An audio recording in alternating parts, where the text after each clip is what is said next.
یہ ہمارے دشمن ہیں، نتھنگ ڈوئنگ، ان کے ساتھ کوئی بات نہیں ہو سکتی، انہیں تو ہم نے ختم کر کے رہنا ہے۔ اصل میں اسی پس منظر میں سمجھیے کہ 40 برس تک جو کولڈ وار رہی دنیا میں، اور دنیا کے بہترین وسائل و ذرائع جو زمین کے اندر اللہ نے پیدا کیے تھے وہ خرچ ہوئے ہیں آپس کے ایک دوسرے کا مقابلہ کرنے کی تیاری میں، اسلحہ بنانا اور اس کی دوڑ، یہ ساری کیا تھی؟ اس میں کوئی مذہب کا معاملہ تھا ہی نہیں، نظام کا معاملہ تھا۔ وہ یہ ایک طرف تھی western capitalism, interest based capitalism, market economy جس کو وہ کہتے ہیں، اور جس کو لیے اور مختلف الفاظ، consumer society, market economy, interest based banking نظام کی بنیاد کے اوپر پورا نظام معیشت جو ہے۔ اور وہاں وہ تھا کہ وہ انفرادی ملکیت، جو بھی مینز آف پروڈکشن ہے ان کی انفرادی ملکیت ختم۔ ظاہر بات ہے اب سود کا سوال ہی نہیں رہا، سود خود بخود ختم ہو گیا۔ تو اس حوالے سے وہ نظام کی جنگ تھی، اس میں مذہب کا کوئی ایلیمنٹ تھا ہی نہیں سرے سے۔ اب جو ہے انہیں خطرہ ہے اسلام کا۔ اصل میں ان کی جو ذرائع ہیں حالات کے معلوم کرنے کے، وہ ہمارے ذرائع سے بہت زیادہ ہیں۔ ہم اپنے حالات کو دیکھ کر مایوس ہوتے ہیں۔ انہیں نظر آتا ہے کہ ان کے اندر جو ہے وہ اندر ہی اندر ایک لاوا جو ہے وہ کھول رہا ہے۔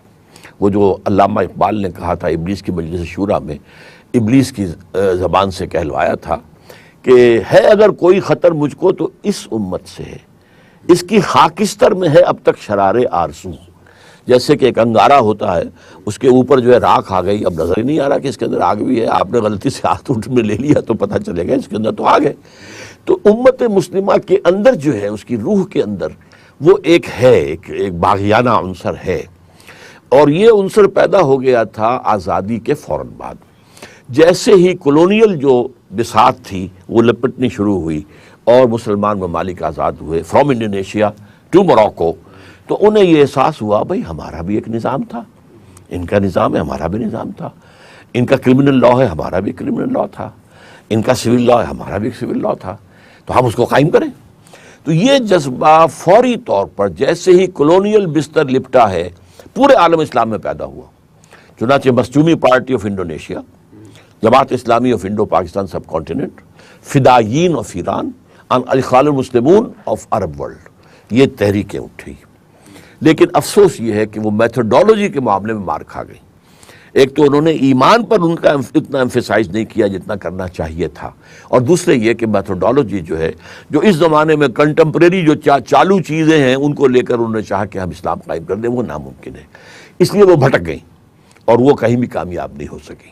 لیکن اندر جو ہے اس کی خاکستر میں ہے اب تک شرار آرزو، وہ شرار آرزو موجود ہے اور وہ خطرہ ہے۔ افغانستان میں بھی انہیں اندیشہ یہی ہو گیا تھا کہ اگرچہ ابھی کوئی وہاں نظام نہیں ہے، کچھ نہیں ہے، صرف یہ کہ چند سزائیں انہوں نے نافذ کی ہیں شرعی، اور اس کا نتیجہ یہ نکلا ہے کہ پورے افغانستان 95% علاقہ جو ان کے کنٹرول میں ہے جرائم سے پاک ہو گیا۔ ایک حکم امیر المومنین کا آیا ملا عمر کا، اور پوسٹ کی کاشت جو ہے وہ ختم، زیرو، اور بلینز اور بلینز آف ڈالرز وہ دیتے ہیں کہ خدا کے لیے بند کرو، پیسے لے لو ہم سے، وہ تو بند نہیں ہوتا۔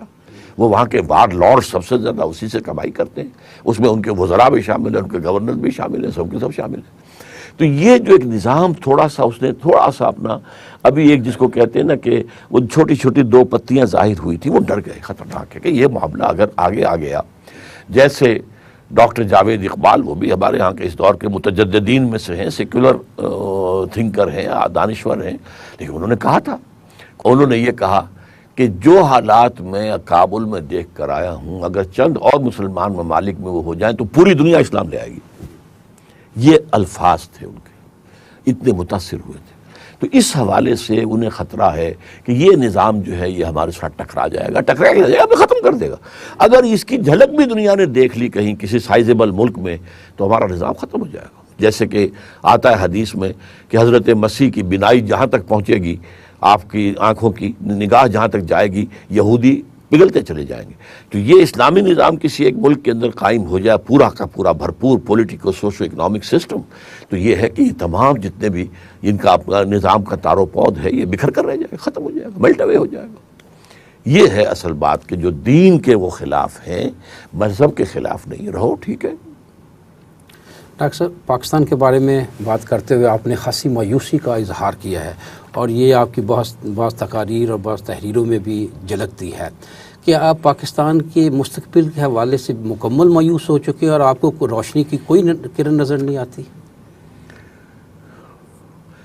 آپ نے بہت ہی میری دکھتی ہوئی رگ کو پکڑا ہے.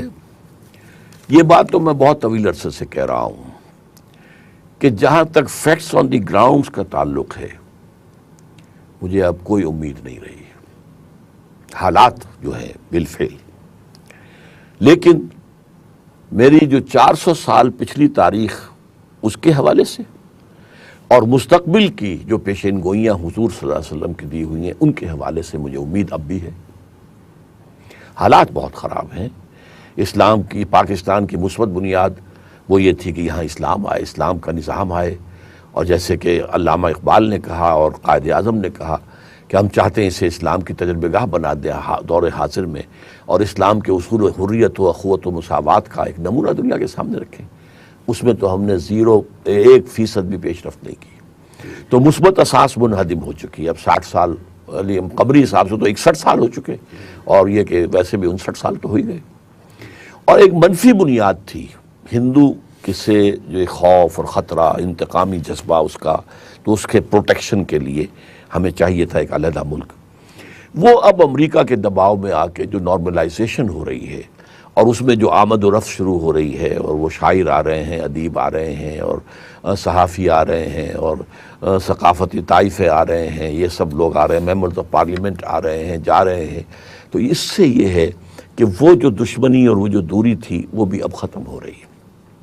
اور اس میں کوئی شک نہیں، میں خود بھی چونکہ وہاں کوئی 1 مہینہ سوا مہینہ رہ کر آیا تھا کوئی 1.5 سال پہلے، تو میں یہ سمجھتا ہوں کہ اب وہ جو ایک تاریخی عداوت دشمنی تھی، انتقام کا جذبہ تھا، اب وہ چونکہ ان 60 سالوں میں بہت سا پانی جو ہے وقت کے دریا میں، وقت کے پل کے نیچے سے بہت سا پانی بہہ گیا ہے. وہ نسلیں گئیں، اب تو تیسری جنریشن ہے، تو انہیں اب وہ چیزیں زیادہ یاد بھی نہیں ہیں. اور ہندوؤں نے اب یوں سمجھیے کہ ان کی مڈل کلاس تقریباً تمام، اور خاص طور پر upper middle class and upper elite, وہ سیکولرزم کو ایک مذہب کے طور پر اختیار کر چکے ہیں. کوئی حیثیت نہیں مذہب کی، چھوڑو اس کو. کوئی مسلمان جائے مسجد میں، کوئی ہندو جائے وہاں مندر میں، اصل مسئلہ جو ہے وہ تو یہ ہے، یہ معیشت کا ہے، اس کا ہے، اس کا ہے، پیسے کا ہے، اور جو بھی کچھ بھی نظام ہے اس کا ہے. تو اس پہلو سے وہ منفی اساس بھی اب ختم ہو رہی ہے. تو ظاہر بات ہے کہ میں اس کو کہتا ہوں کہ پاکستان اپنا جواز کھو چکا ہے. یہ تو ہے فیکٹس آن دی گراؤنڈ کی حیثیت سے. لیکن چونکہ میں 400 سال کی ہسٹری سامنے رکھتا ہوں کہ ختم نبوت کے بعد سب سے بڑا عہدہ جو تھا دینی اعتبار سے مجددین، جو اللہ نے، حضور نے فرمایا کہ اللہ کا وعدہ ہے کہ اس امت کے اندر ہر 100 سال میں، ہر صدی کے سرے پر ایک مجدد کھڑا کرے گا جو دین کو تازہ کر دے گا. تو آپ نے بھی وہ لفظ غلط استعمال کیا تھا، تجدیدی. تجدید کہتے ہیں اور اس سے مجدد بنا ہے، اور تجدد کہتے ہیں نئی بات کو لانا، اس سے متجدد بنے گا. تو تجدید تو بہت عمدہ کام ہے، دین کو تازہ کرنا، نیا کر دینا، تو جس کے اوپر جو گرد و غبار آ گیا اس کو ہٹانا. تو 1000 برس تک وہ جو اکبر کو پٹی پڑھائی گئی تھی، سارے مجددین عالم عرب میں آئے، اور 11ویں صدی سے مجددین کا سلسلہ انڈین سب کانٹیننٹ کو شفٹ ہو گیا. وہی کوئی اللہ تعالیٰ کی حکمت ہے، کوئی اللہ تعالیٰ کی جو ہے وہ دور اندیشی والی بات جو ہے، کوئی اس کی لانگ پلاننگ ہے. اس نے تو کہا یدبر الامر من السماء الی الارض، اس کی تدبیر ہوتی ہے. فی یوم کان مقدارہ 1000 سنۃ مما تعدون، اور اس کی یہ تدبیر 1000 سال کی ہوتی ہے. تو اب یہ جو ہے یہ 400 برس میں سارے مجددین ہندوستان میں آئے. پھر یہ کہ جب خلافت کے خلاف جو سازشیں ہو رہی تھیں تو تحریک احتجاجی صرف ہندوستان میں چلی، حالانکہ خلافت کوئی ہندوستانی مسلمانوں کا ایکسکلوسیو ایشو تو نہیں تھا. اس زور شور کے ساتھ چلی کہ گاندھی شامل ہوا اس میں، کہاں گاندھی کہاں خلافت. پھر جب تحریکیں چلی ہیں آزادی کی تو پوری مسلم دنیا کے اندر لوکل نیشنلزم کی بنیاد پر تحریکیں چلی ہیں. ملے نیشنلزم، سمجھے، عرب نیشنلزم. اگر جو ہے جمال عبد الناصر نے برطانویوں کو، انگریزوں کو اٹھا کر اور میڈیٹرینین میں پھینکا تھا تو کس بنیاد پر؟ عرب نیشنلزم. نحن ابناء الفراعنہ، ہم فرعونوں کی اولاد. اور صدام نے کہا تھا نحن ابناء النماردہ، ہم نمرودوں کی اولاد ہیں. تو یہ نیشنلزمز ہیں. ان کے اوپر سوائے